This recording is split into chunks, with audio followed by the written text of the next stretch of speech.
Good morning, folks. Welcome to Coffee with Artists. My name is Rachel Wilkins. I'm the founder of Conception Arts and host of the Smart Art Business Podcast, host of this brand new show, Coffee with Artists. And I'm thrilled today because I have not only one of my favorite artists, but a dear friend, Suzanne Scott, joining me for coffee. So welcome, Suzanne. It's good to have you. Thank you so much. I'm happy to be here with everyone. So what's in the cup this morning? What are we drinking? So we've got, of course, our happy cup, and we're on our second cup of coffee, black coffee. I'm in Jersey. My Jersey's coming out extra strong lately. Yeah, we're definitely kindred spirits because black coffee is the only thing I drink as well. It's actually don't put anything in there. Don't put anything in there. And health-wise, it's actually really important. As soon as you put milk, it becomes toxic to your system. But if you drink it black, it stays a healthy food that's actually good. Wow. Learn something new every day on these sessions. Amazing. So tell me a little bit about what's going on with you, how you're impacted by what's happening in the world right now. I travel a lot had traveled a lot for my work. So, and art. So I'm not home that much. So anytime home is really valuable to me. I got back from Miami on March 15th, and we left from my mom's house on March 16th. So I was home for less than 24 hours. So we came back to Jersey, which is my mom's house where I grew up. And we've been here ever since. It's over a month now. And I guess we still have another month. So that night coming out here, I packed up a little mini studio, as you can see. That's amazing. I set up first, and my mom and dad were craftspeople, right? They would never call themselves artists because they didn't think well, at least my mom always said she didn't have any creativity. She could copy, but she couldn't be creative. So there's little pockets of places to work in the basement. Her little old paint studio. They would do. My dad was a woodworker, so they would make art and furniture and folk art and stuff.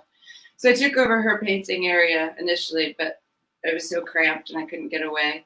So stand back from the painting. So I moved into the big cold spidery garage, as I had said. Gives me the heebie-jeebies. I think it'll work because now I can get a little distance. Right. And I'm a painter that stands. I don't sit. So I, need to move around.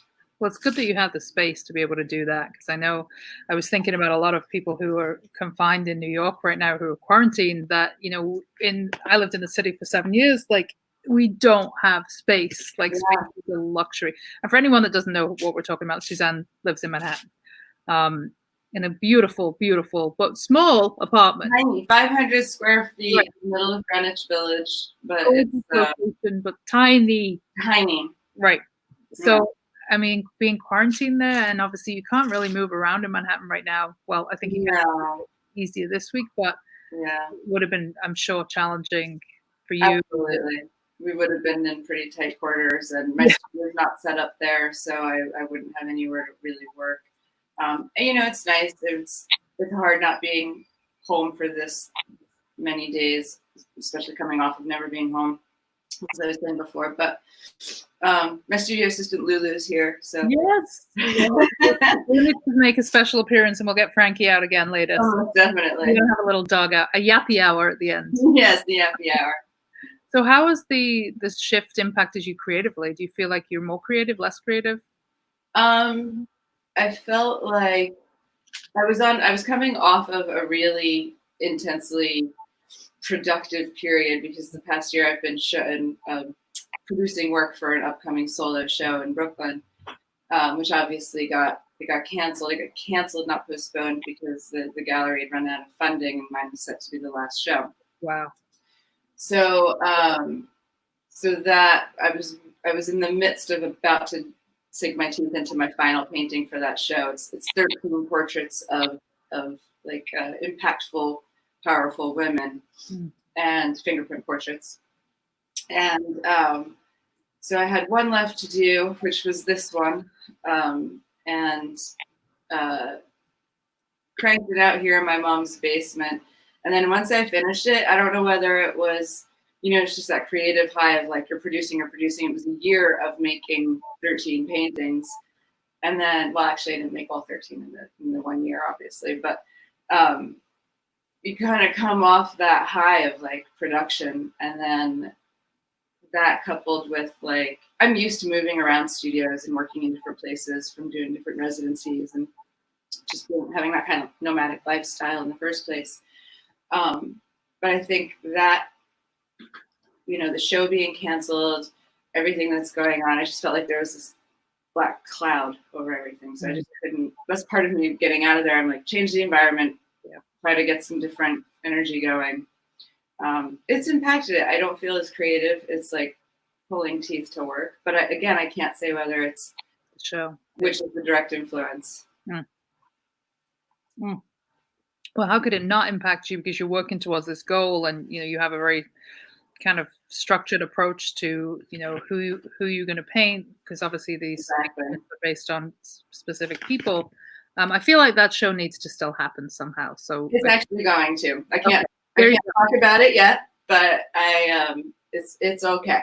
It's going to happen before the end of the year or by the end of the year, depending on however this happens, however this plays out. But I see in the comments people are like, yes.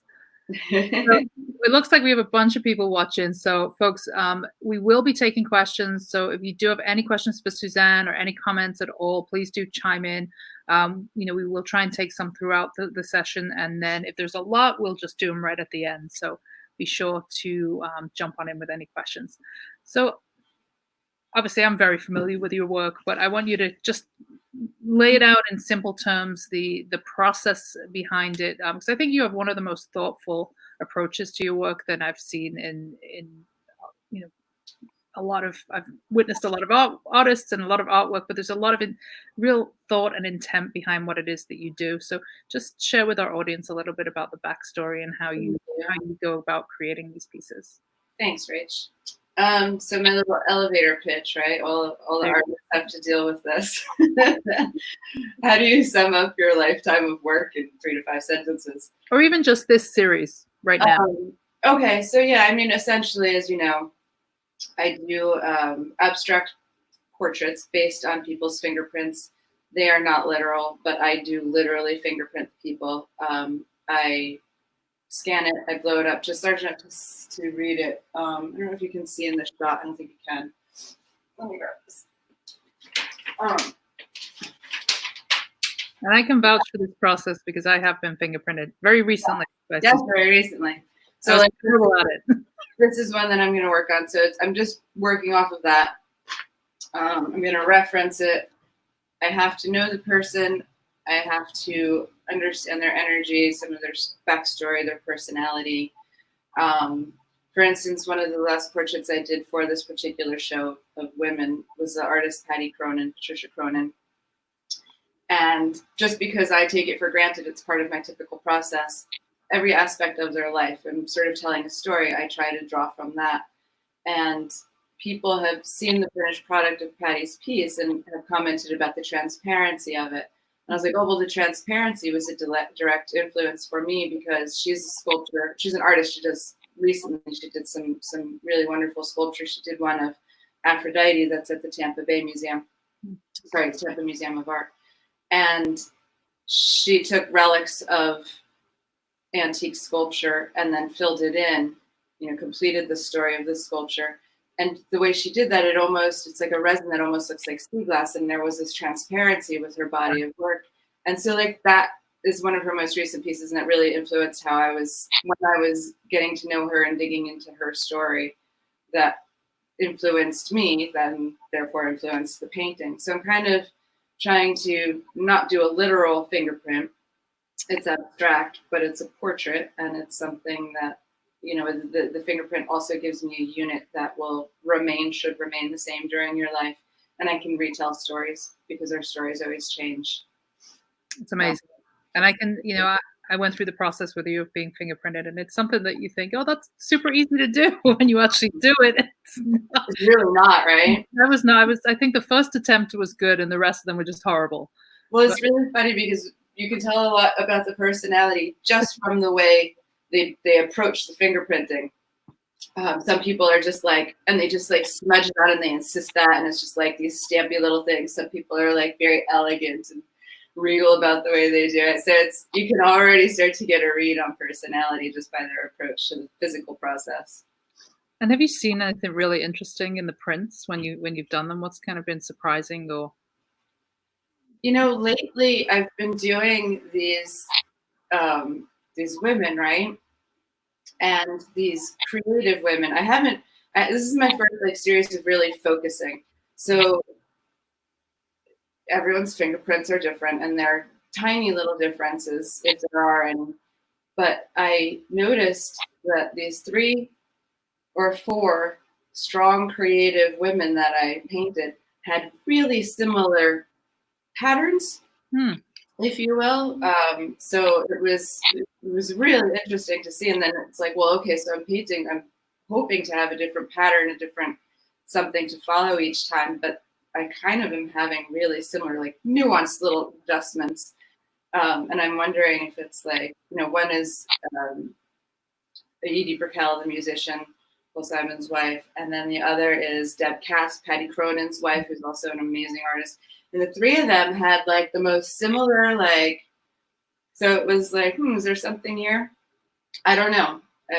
There are things that happen in people's lives where they get scarring or injuries, and that makes part of the story. But otherwise, they're just fingerprints. Right now, I'm in the middle of doing my very first twins, 2 little twin girls. Oh, that's awesome. So that's a new thing, and I'm trying to figure out, you know, the similarities and differences. They're obviously different. Twins do not have the same fingerprints. People often wonder that. And they're quite different personalities. So it's a fun project. That's what I'm in the middle of right now. Oh, that's awesome. Are you doing it as one piece or 2 separate pieces? 2 separate pieces, because they are 2 different individuals. Right. Yes.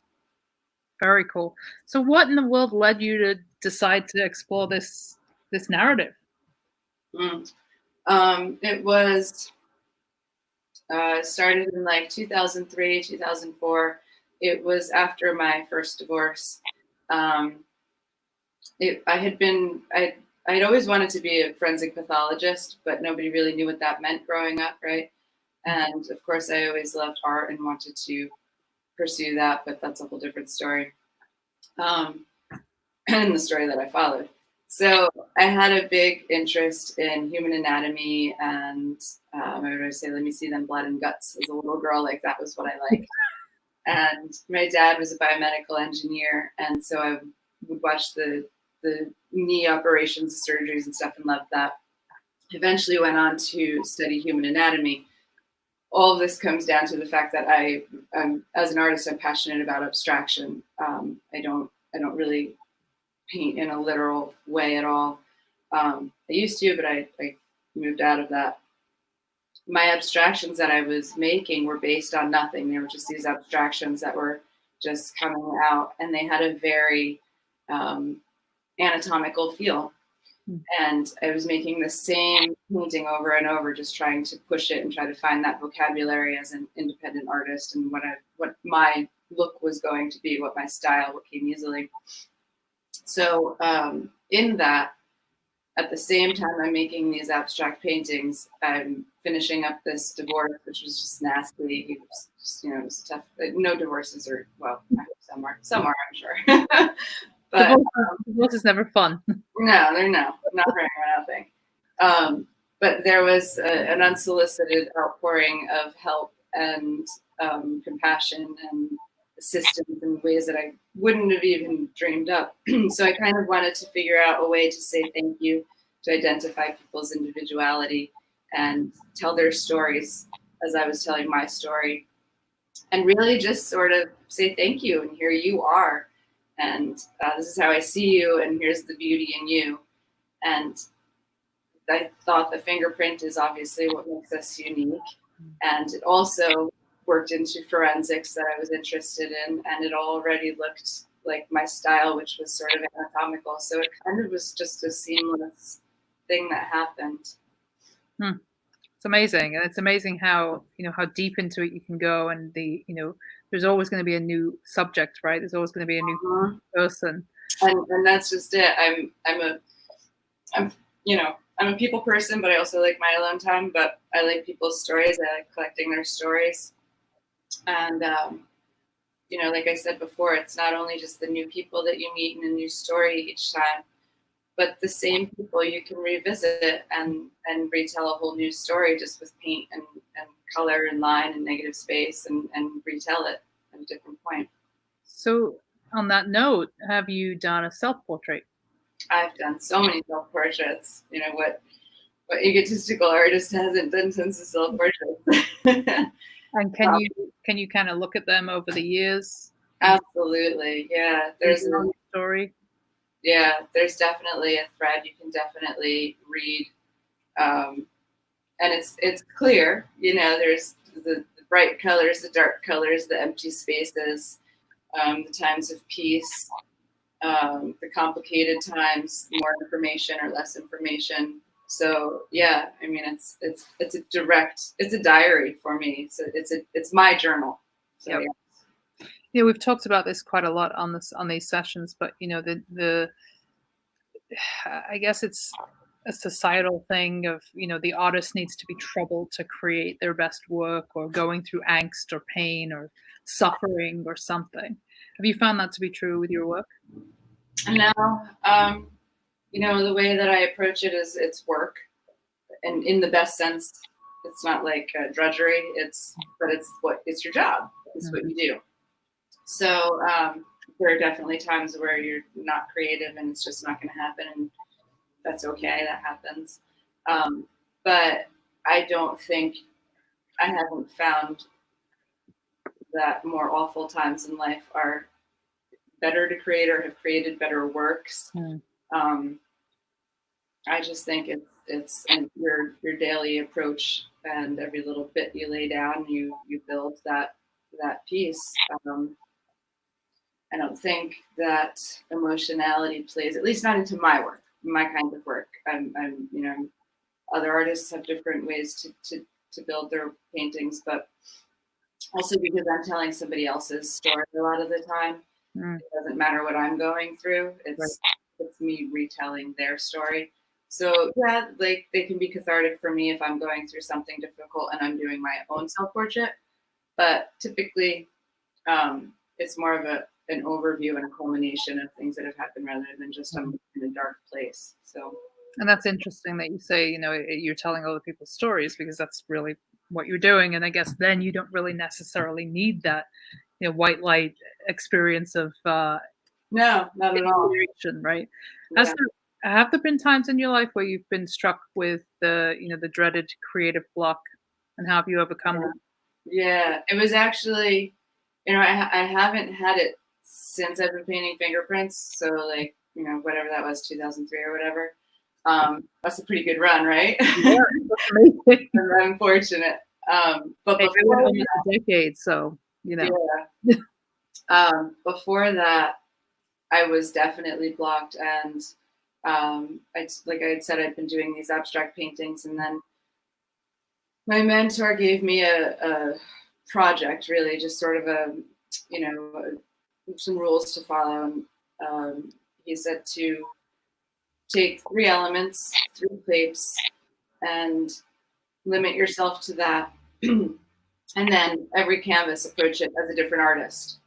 And so, as uncomfortable as it is, push yourself outside of whatever your norm of stylistically what would come out.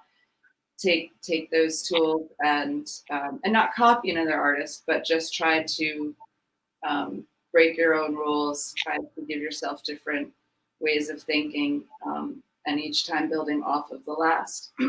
What would those 3 elements look like for somebody I else? used circles, but I used all were circles. I didn't do any disparity between shapes, but there were 3 different kinds of circles.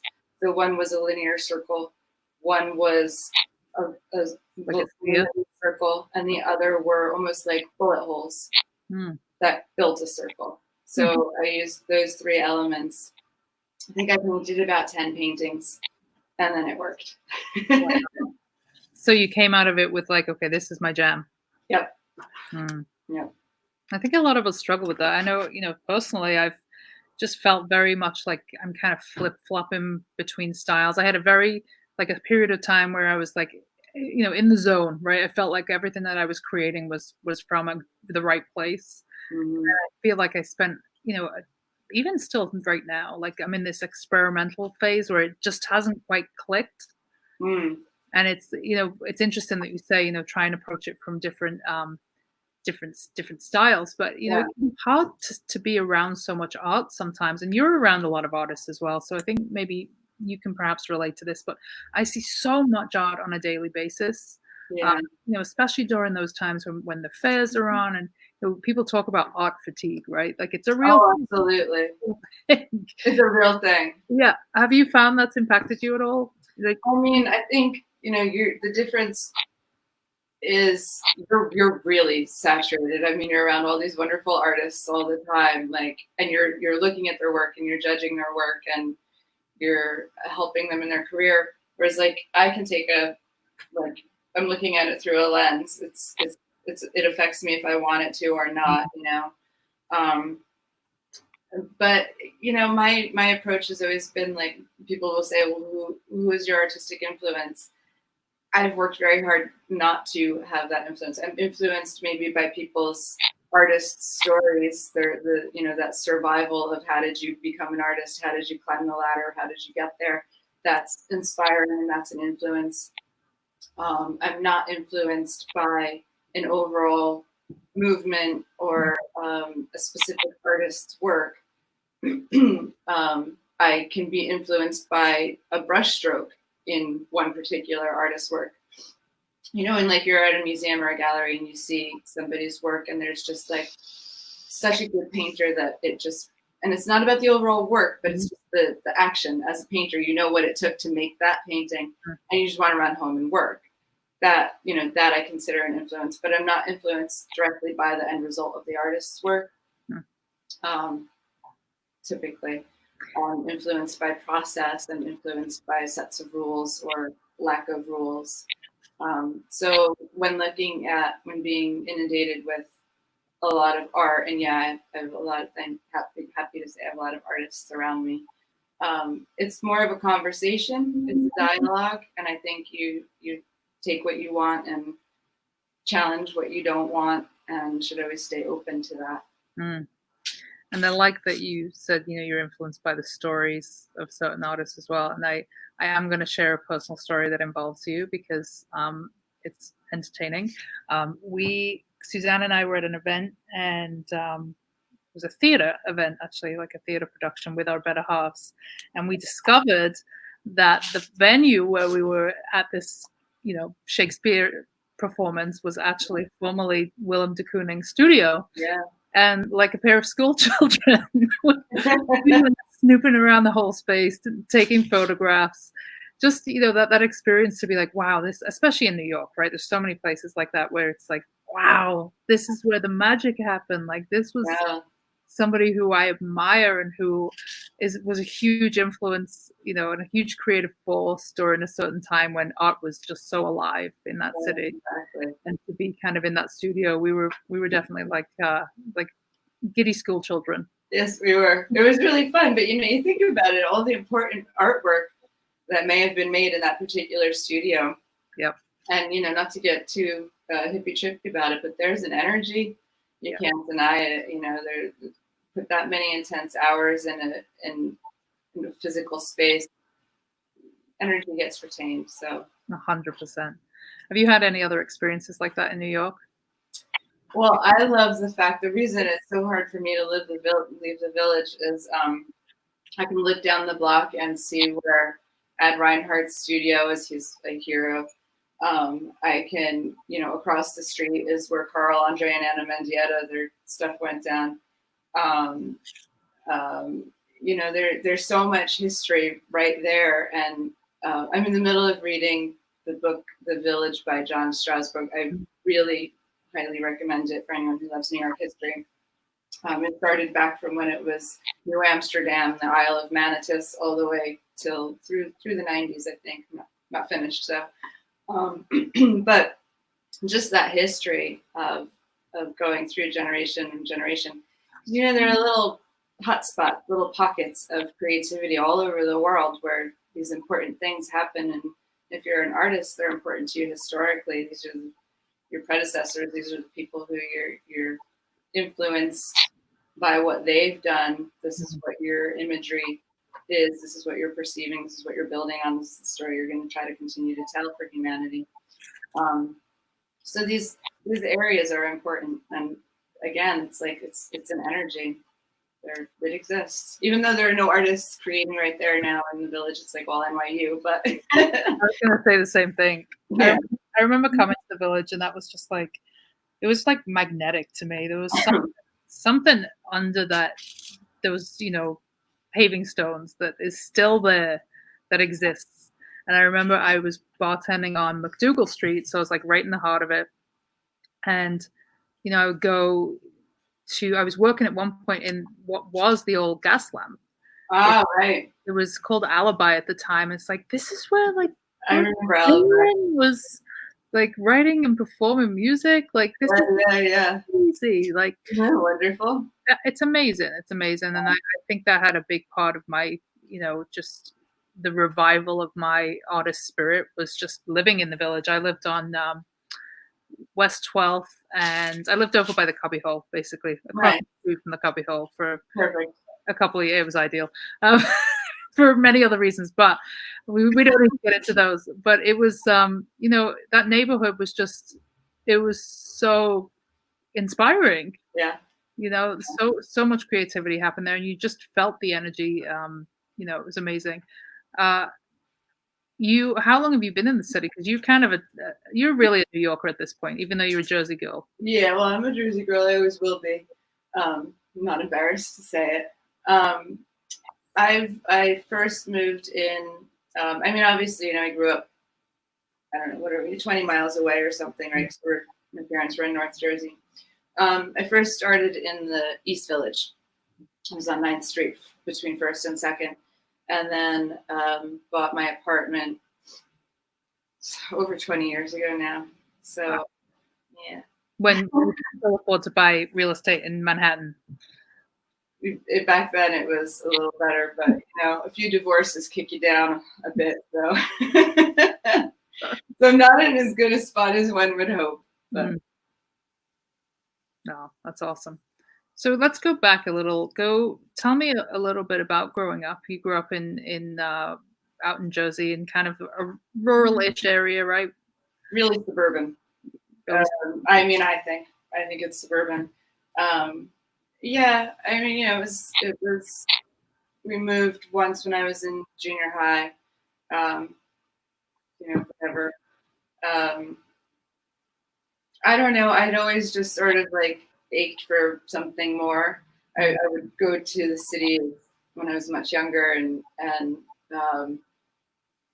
be like, no, this is where I belong. Like I got to figure this out. This is going to happen one way or the other, because otherwise I'm just going to die. It's not for me. It's just not the same. I need interaction. I need like-minded people. But it was, and it's nice to be out here. Bucolic setting, Arboretum down the street, things like that. But it's nice to know that I get to go home to New York City. So you mentioned that your parents were both creative. How was that as a young person? And when did you really discover that you had this yearning to create as well? I think one of the first times where I was like, I could be onto something here. I think I was 8. I can't remember the year, but I'd always painted and drew, and my mom had the big the National Gallery gigantic volume of art, and so I would go through that and make copies. As a little kid, I would just try to copy, and that was my accessing art, and so that was what I wanted to do, and that was how I spent my time. And then my dad worked for Pfizer, and they had this international contest, and so I did this like Christmas contest, and I was one of the top winners of this international art contest at 8 years old. Wow. And I swear to God, I think that was the most proud my mom had ever been, and still yet may have ever been, of me. And that impacted me. And it was like, well, hey, wait, I can make everybody happy here by doing this thing that I just like to do anyway. And it made an impression. It's like, wow, art can make people happy, and it can influence people, and it's not just about my processing of it and my experience. So that was definitely something that formed my desire to continue it. Can you remember what it was you created? Oh, absolutely. It was a snow scene, and it was a little church with stained glass windows way back on the top of the mountain, with some fir trees, pine trees and stuff, and it was a winter scene with a church, like nativity type thing. It sounds like you had kind of an idyllic childhood in this, suburban areas and, this kind of thing. But were there any challenges or hardships that you experienced that maybe have influenced your life experience as an artist? I don't know. That's a good question. I think everyone takes different things in stride differently, whether they, when it was 1984, so I was 11. We lived in a flood zone at that time, and our house flooded, and lost all our toys and our stuff, and we got evacuated, and we had to leave my dad alone in the house, and my dad was crippled, so like it was like a scary time, but you take it for what it's worth. I remember being in the boat in the middle of the night, getting evacuated with my mother and sister, and the fireman that was getting us out took the oar, and he went all the way down and stuck his arm in the water and made this like clink, clink, clink sound. He was like, "That's the stop sign. That's the top of the stop sign." He was like, "Oh my God." So like, those are the little memories that you remember, and all the mud and silt afterwards and the cleanup that my parents went through. But no, I mean, like, that's not going to affect my attitude, or maybe, I don't know, maybe it makes you more resilient. I don't know. It's scary as a child to be boated out of your house. Yeah. But, it wasn't traumatic for me. I think it's personality. Some people could be traumatized. I think it just made me able to go with the flow and walk away from things. So who's been... Maybe it's made you a good swimmer. So, who has been kind of the biggest influence on your career? On my career? Well, I guess my mentor, he's showed me a different side of the art world than I would have ever been exposed to, the blue chip side. So I've learned a lot of the business of art, the good and the bad and the ugly, and sort of learned how to navigate those waters a little bit better than if I, am just this emerging artist. It's kind of like you get thrown into the boiling water from the start, and you see what it takes and what it's like, and who these people are in the art world that are building careers or not. So I guess he's taught me a lot, and also how to, in me seeing that, I've learned for my own self, my takeaway is how to stay on track and stay honest with yourself and your work, not to be led down this path of like, oh, if my paintings look like this, then I'll be able to get in that gallery, or this is trend right, everybody's looking like Dana Schutz, I'll use that color palette. This will get me a gallery. Maybe not, but I think that I wouldn't feel good about my art if I did something like that. You have to stay true to what your vision is and what your intentions are. Otherwise, I think your art will suffer in the long run, obviously. Being around that environment, do you see how geared it is towards a certain type or a certain class of artists, in the sense that I think a lot of those people that you see certainly picked up by the major galleries and institutions are often from Yale. They've often come through a certain process. Do Yeah. you see that? And do you see any indication of that changing? I feel like what you said is absolutely true, that I think you get a leg up, at least in the past number of years. I don't like, there is always something shifting, but there's definitely the MFA classes of, Columbia, Yale, etc., that get the opportunity to be seen by important decision makers, Mm. that are curating shows, that are putting people into the spotlight. I feel like, whether that's good or fair or not, but it definitely sets the tone for the art world of that emerging market. And, it limits what the audience sees. So it's a curated, gigantic scope, right? It's definitely decided. Um, I think that the Me Too movement was pretty phenomenal in giving other artists, because it wasn't just a feminist thing. It wasn't just for female. I feel like at that same time, people of color and all different ethnicities and backgrounds also, all the minorities got opened up and got more attention. It was more like, hey, wait a minute, this isn't okay. There are fantastic artists that aren't getting attention. So, and those people, not everybody can go to grad school. I know I didn't, and I know that it's wonderful and it's a great education, and I would love it as well. But I often thought about going back. But I think it's a business move, to be honest. In a pure way, yeah, you go to push your work further and refine your intentions. And at the same time, it's a good business move, because you are seen by those decision makers, those taste makers.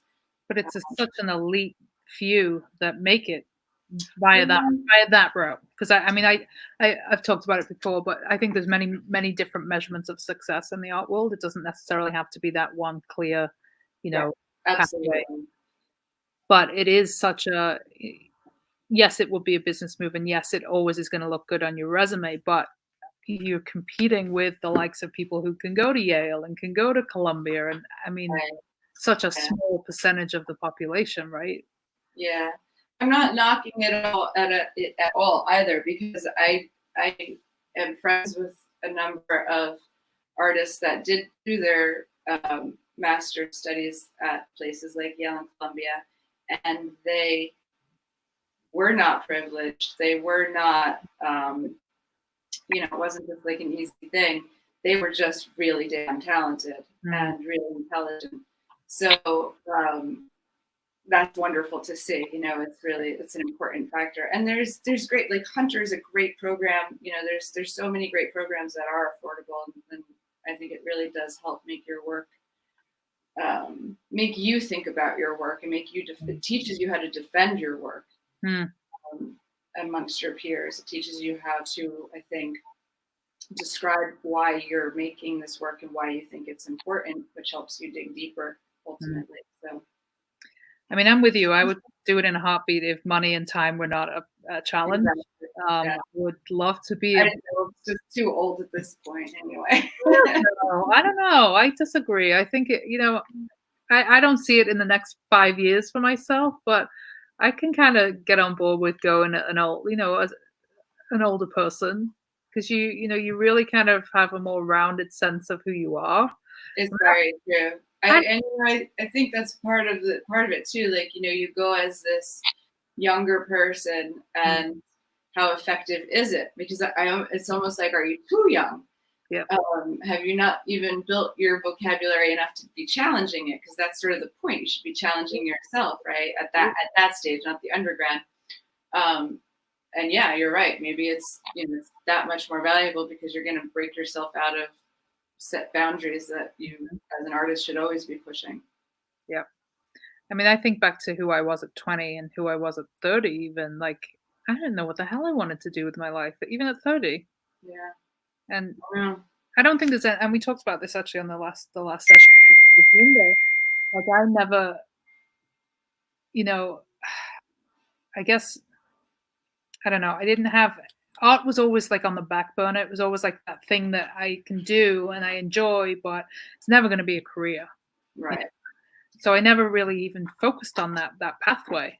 Yeah. It was always, "Okay, what's gonna pay the bills right now? What's gonna give me Exactly. a salary?" And it wasn't even a thought that that could be something that you could build upon. I think we do, young artists a disservice by making them believe that there is only one pathway to success. Mm. That is this elite, you know, Yeah. blue chip galleries Yeah. and, museums and institutions, when reality is that you can be successful, Yeah. different measurement of And, success. you're doing a fantastic job. Conception's doing a wonderful job with that. I've been watching some of your business boot camps and stuff, and you're doing exactly that. Different. It doesn't have to be this, I don't know, this like abstract expressionist life as an artist, right? And just getting in the gallery is the end all holy grail. You're really showing artists different ways of surviving. You can still make your art, you can get it seen, you can get it bought. These are all the goals, right? And you're showing different avenues of achieving that. It's really wonderful. Thank you. It's just been seeing what works for so many, being around so many artists, that's been really the privilege for me to be able to see what works. And Yeah. it's not the same solution for every person. No, exactly. And And each artist has different goals. So it's you can adjust it, and it's nice to see that there are different options. And there are more options nowadays, I think. yeah, Than especially with social media and everything. You can have different goals. And you can create from anywhere and still have an audience. hmm And you can be completely isolated living in the middle of, I right. don't know, Idaho or something, and still get critique and feedback hmm because of you have social media online, Sometimes unwarranted critique too. That's where the block button comes in. But what so I often ask people in boot camp in my class that which for anyone who is wondering what the heck we're talking about, we have an online class which we open up every quarter. Right now it's Art Biz Boot Camp, and it is a 6 module process of just really how to kind of level up and build a sustainable art business. So if anyone's interested in that, you can certainly reach out to us privately at I'll pop my email in the comments there. Um, but one of the questions I often ask the students when they first come in is, what is your big picture goal? Like, if you could, what would be the moment when you would say, okay, made it, that's it, that's the thing I wanted. Like, what would it be for you? For me personally, I think that I'm approaching 50, so things. No, you're not. I am. I don't believe it. Love it. It's not So true. goals have changed from the time you're in governor's school and you're like, oh, this is what the art world, this is what success would mean for me, and then you're in your 20s and 30s and 40s, like you're saying. I think that goals shift each time, and what becomes important in your work is constantly changing. There's no right or wrong answer. For me personally, it changed from, oh, I need a gallery, to, oh, a piece hanging in a museum would be amazing, to, if I can just support myself on my work alone, to just having the work be seen and received by people and getting feedback. And I think there's a combination of all of those things that for me is my together. If I can get a little bit of all of that, then I think I'll feel satisfied. That's awesome. Yeah, sometimes it's not just one big thing, right? No. And I think mine can change from week to week as well. Yeah, yeah. Where I'm at, but yeah. No, I often say to folks, if you can have some kind of clear idea of what that is, you can then at least reverse engineer the process to try and get to that. Exactly. Work the problem backwards. Where do you want to be figure out how to get there that way. Exactly. Yeah. So you're somebody who's done quite a few residencies. Tell me how that's impacted you and what you've, maybe what you can pass on to other artists about how they may even identify those opportunities, how they could, apply. Yeah. I think residencies are great. I only started doing them, I guess 2017 was my first. So, and then I just like really loved it and applied for as many as I could. I used it as a way, my dad had just passed away and my second marriage fell apart in a bad way. And I used it as a way to draw a line in the sand and remove myself from my regular, get away, break away, get in a new environment, just sort of, and I was getting back into the swing of painting. I hadn't been working that much during my second marriage because it just wasn't a healthy place to be. And so it got all the rust out, worked out all the kinks. So it was just like you're working constantly. You're working in my first residency that I did was in Chateau Orcevaux in France, Champagne-Ardenne region, which Rachel and I are hosting a little contest for, which you guys should all apply for. So it was really isolated at the time. That town had like 81 people or something. And so I was working down in the stables by myself, and I was the kind of artist that worked, when the sun went down till the sun rose, that's when I worked. So it was very isolated, and it was really healthy for me because I could get all of this out of my system, get back in a safe place, right? More or less, in your own space that you developed. And yet you're still surrounded by artists, you're still surrounded by a supportive group of people. There's conversation, there's critique. You're getting to hear other people's stories and what brought them there. It's a nice community experience.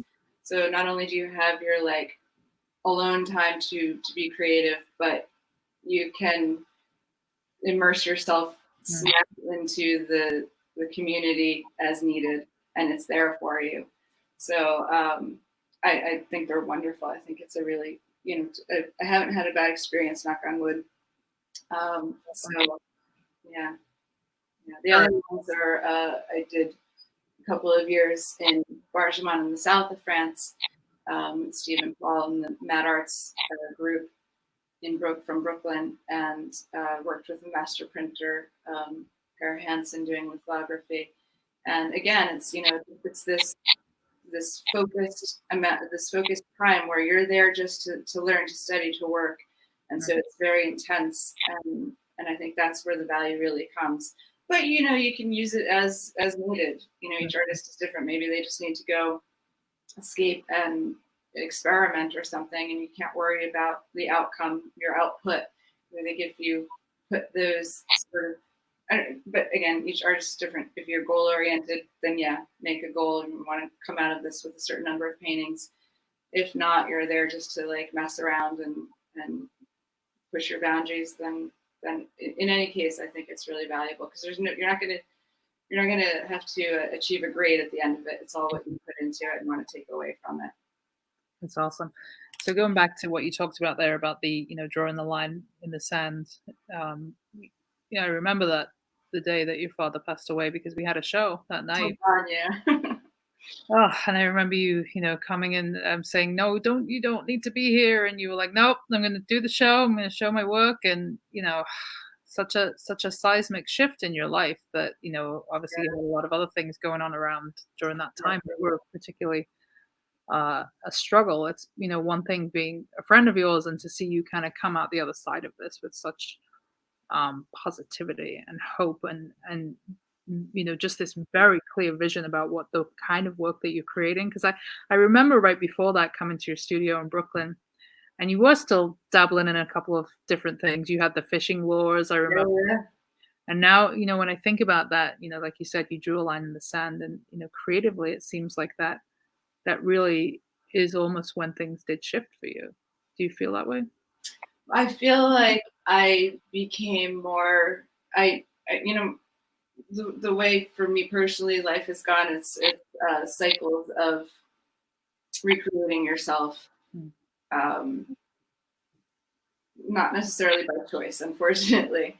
So it's these waves. And so I'd always been married to art. That's been my one constant mistress throughout, or mister.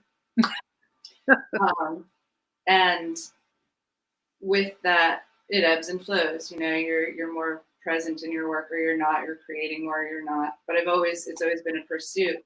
And I think at that time, when you're talking about, I redevoted myself. I said my nuptials again, I guess, my vows, whatever, however you do that. I should married enough. I should know how that works. And I think I sort of devoted myself again to a serious artist and getting my career back on track.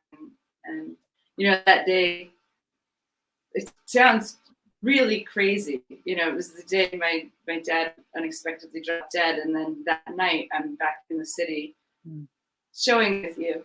And I remember most people would probably be like, "What are you doing? Stay with your family," or like, "It's not the time."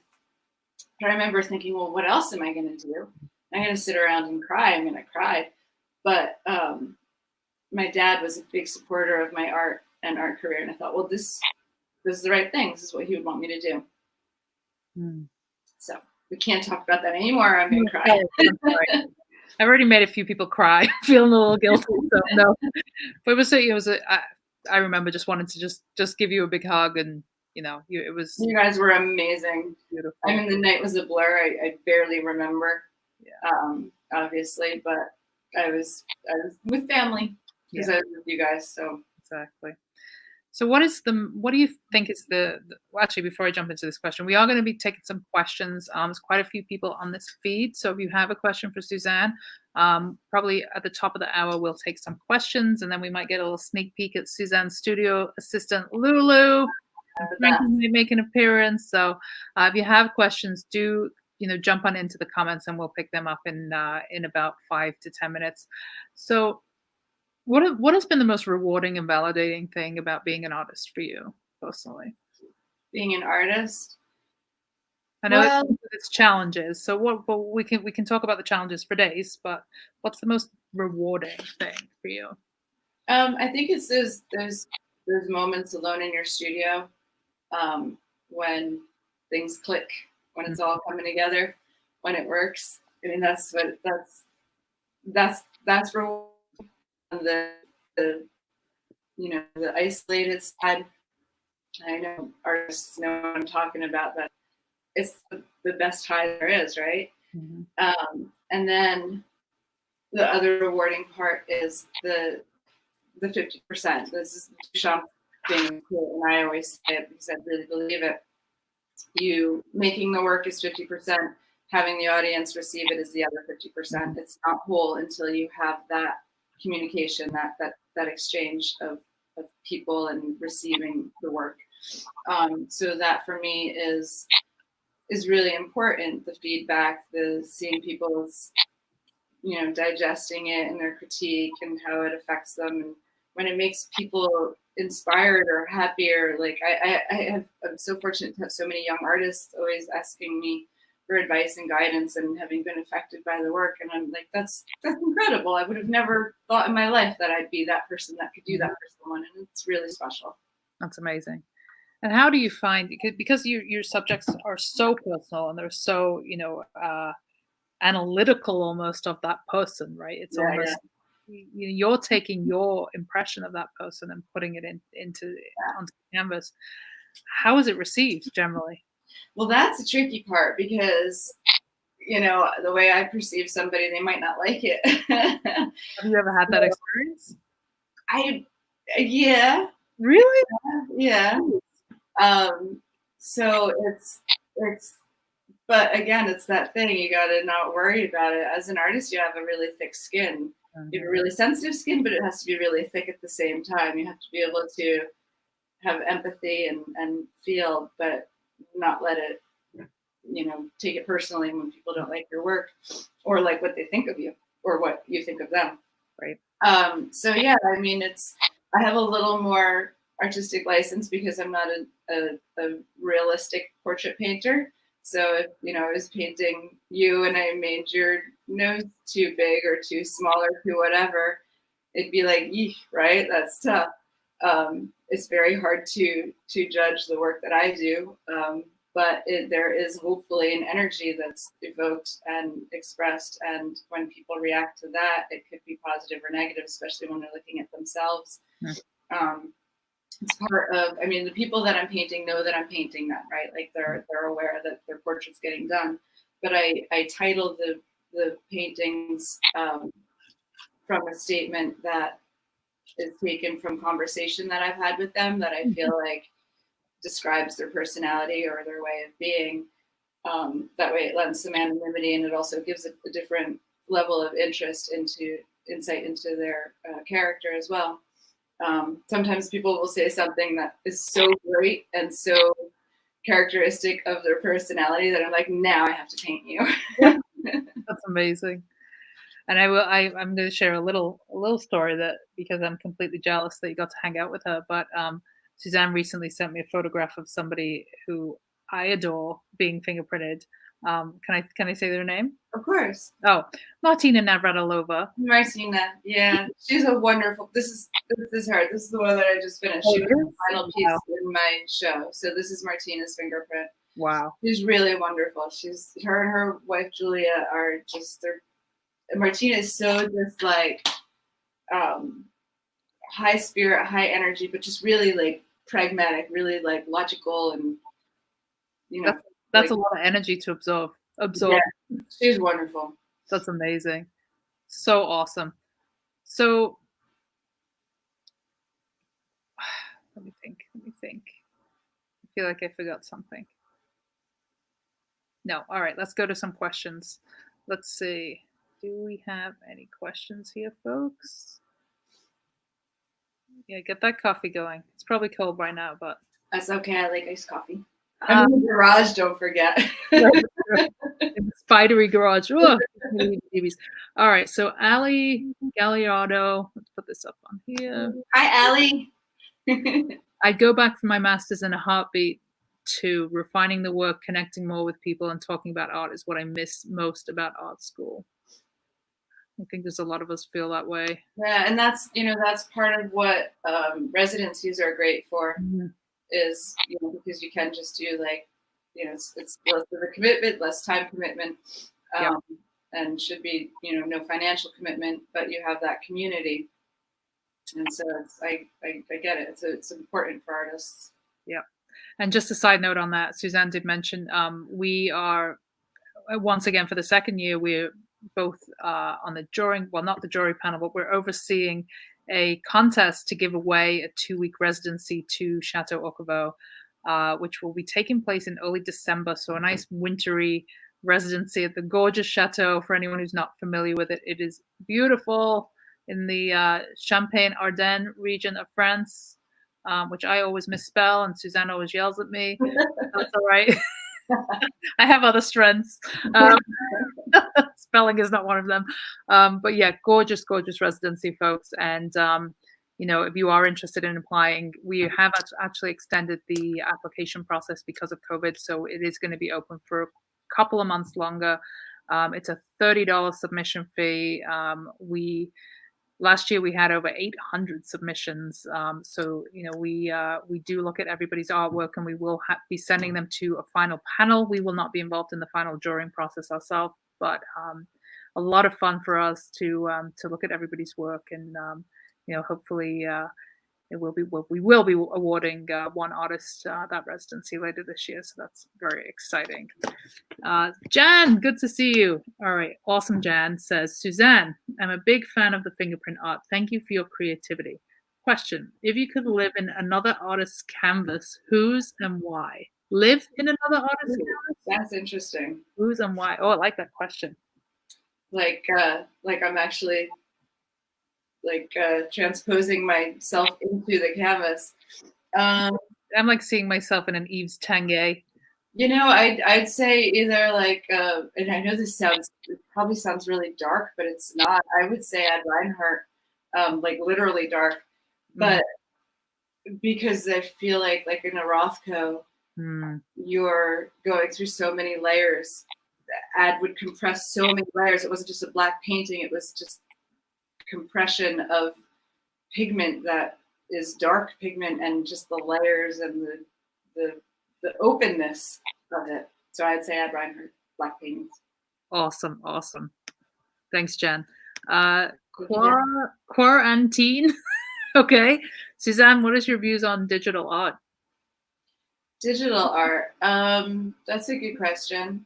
I think it's really wonderful. I think that as technology advances, the artist's job is to explore everything and learn and make new things and have new ways of seeing, new ways of making artistic statements. I personally don't use it. I sometimes use my iPad to play out some ideas and stuff. Also, I think AI is a really important part of our conversation in the community right now. I think all of that is really worth exploring. I think that we, much like, historically, it took a long time for photography to be seen as fine art. I think there will be a little, I don't know, it might be a little trickier for digital art and things like that to have that same auction house quality to be taken seriously, maybe. But I think in this day and age, we're on a faster road than we could have been in the past. Talk a little bit about your relationship with Art Matter, because that's kind of a meeting of art and tech, right? So tell us a little bit. Yeah. Art Matter is a wonderful group that I'm fortunate enough to work with. And I work more in they have a nonprofit called Health Matter. And what they do is Art Matter works with MIT engineers to develop hardware and software for robotics, to have the artist utilize these robotics and programs in order to create a new form of art, a new way of art making and mark making. They're really trying to push the boundaries and explore, and they've been doing great workshops through the summer in like Sag Harbor and stuff with like Eric Fischel, April Gornick, Ross Bleckner. People have been working with them to sort of see what the limitations and the advantages are, and what this could mean. It's been an interesting process. It's not an easy one. It's a lot of thinking outside the box of how this could be important or not. But it is. It's an important part of the conversation in the art world right now. Everyone's talking about AI and how it impacts us. For my purposes, the technology allows disabled artists to create art, and that's a very important thing for me to be a part of. Explain why that's been important to you. Well, my father was disabled, and my mentor is disabled. My mentor is Chuck Close. So he's been a quadriplegic since 1988, but had a successful career before then.